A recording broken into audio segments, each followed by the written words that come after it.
समाज में इसीलिए धर्मगुरु होते हैं और धर्मशास्त्र होते हैं कि हमको कैसे चलना है उसका हमें ज्ञान होना चाहिए।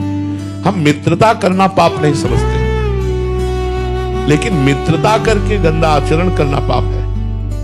हम कह रहे हैं आप मित्र बन जाओ और फिर अपने माता पिता से मिलो और दोनों के आशीर्वाद लो और पाणी ग्रहण संस्कार कर लो, ब्याह कर लो, आजीवन साथ रहो। जब तक पाणी ग्रहण ना हो, जब तक कानूनी तुम उसकी पत्नी न बन जाओ, पति पत्नी का संबंध ना हो जाए, तब तक बच्चों को बहुत सावधान रहना चाहिए।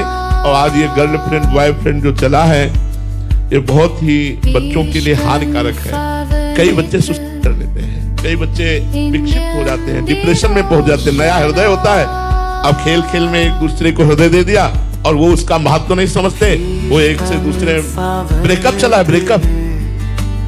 अब ये है क्या? ये हमारे देश की संस्कृति है?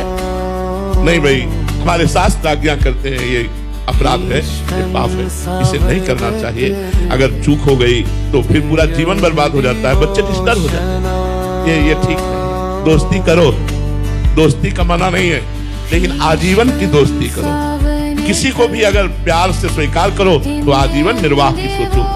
ये नहीं आज इसको कल उसको, ऐसे करने से तो आप लोगों का चरित्रहीन हो जाएगा। देखो, एक अंग्रेजी में हमको सूत्र मिला था, उसका हिंदी में अर्थ था पैसा गया कुछ नहीं गया। Money is lost, nothing is lost. स्वास्थ्य गया तो कुछ गया। Health is lost, something is lost.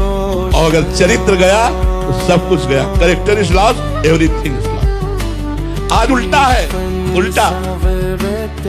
ये जो दोस्ती है, हमें इससे कोई नफरत नहीं है, इससे कोई हमें गिला शिकवा नहीं।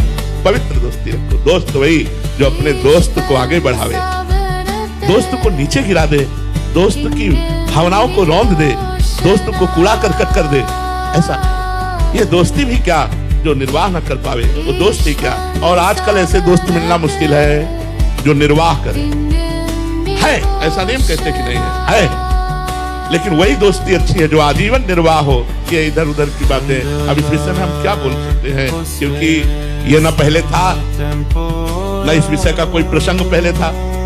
आज के 40 वर्ष पहले गर्लफ्रेंड बॉयफ्रेंड था ही नहीं, था ही नहीं। स्कूलों में बच्चे बच्चियां सब ऐसे कूद के पढ़ते थे, कहीं ये गंदी बातें थी ही नहीं। आज तो 12 वर्ष 13 वर्ष का बच्चा गंदी बात में बड़ा प्रवीण है, मोबाइल गुरु है, उससे सब सीख लेता है। तो पहले मोबाइल था नहीं, स्कूल में सब सयाने बच्चे बच्चियां पढ़ते थे, कभी दोस्त दृष्टि नहीं, हंसी खेलने से कभी कोई दोस्त दृष्टि नहीं। आजकल बच्चों में बहुत मलिनता आती चली जा रही है कि हमारे भारत का भविष्य जो ये नई पीढ़ी है, इसमें व्यसन और व्यभिचार ये दो बहुत जोर से बढ़ रहे हैं। बड़ा संकटपूर्ण है, क्योंकि यही हमारे पदाधिकारी बनेंगे बच्चे, यही हमारे न्यायाधीश बनेंगे, यही एमएलए बनेंगे, यही सांसद बनेंगे, यही डॉक्टर मास्टर बनेंगे बच्चे।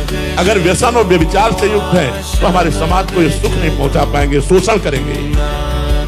अगर व्यसन और व्यभिचार मुक्त हैं तो यही हमारे समाज के उज्जवल भविष्य, समाज को सुख पहुंचाएंगे। तो हमें लगता है जब तक अध्यात्म से नहीं जुड़ा जाता तब तक आधुनिक पढ़ाई से हमें बचा नहीं पाएगी। हमें अध्यात्म से जुड़ना चाहिए, भगवान का नाम जप करना चाहिए, थोड़ी देर सत्संग जरूर सुनना चाहिए, गुरुवाणी संतों की वाणी जरूर पढ़नी चाहिए, जिससे हमारा चरित्र पवित्र हो। चरित्र ही सब कुछ है। हमारे देश में चरित्र की पूजा होती है, इसलिए अब इसके विषय में आप सुधरना चाहे तो सुधर सकते हैं, बकाया दूसरी कोई दवा नहीं है, इसकी कोई औषधि नहीं है। आप सुधरना चाहे तो सुधर सकते हैं, प्रार्थना है सुधर जाओ, नहीं तो आप ही परेशान हो जाओगे, आप ही डिस्टर्ब हो जाओगे। कोई प्यार नहीं करता, प्यार करने वाले कोई बिरला लोग होते हैं। प्यार का नाटक करके वो अलग बातें हैं, लेकिन प्यार करने वाला कोई बिरला होता है। अब आपने दिल दे दिया, हृदय समर्पित कर दिया, कुछ दिन साथ रहे, अब वो दूसरे, फिर अब हालत क्या उसकी होगी।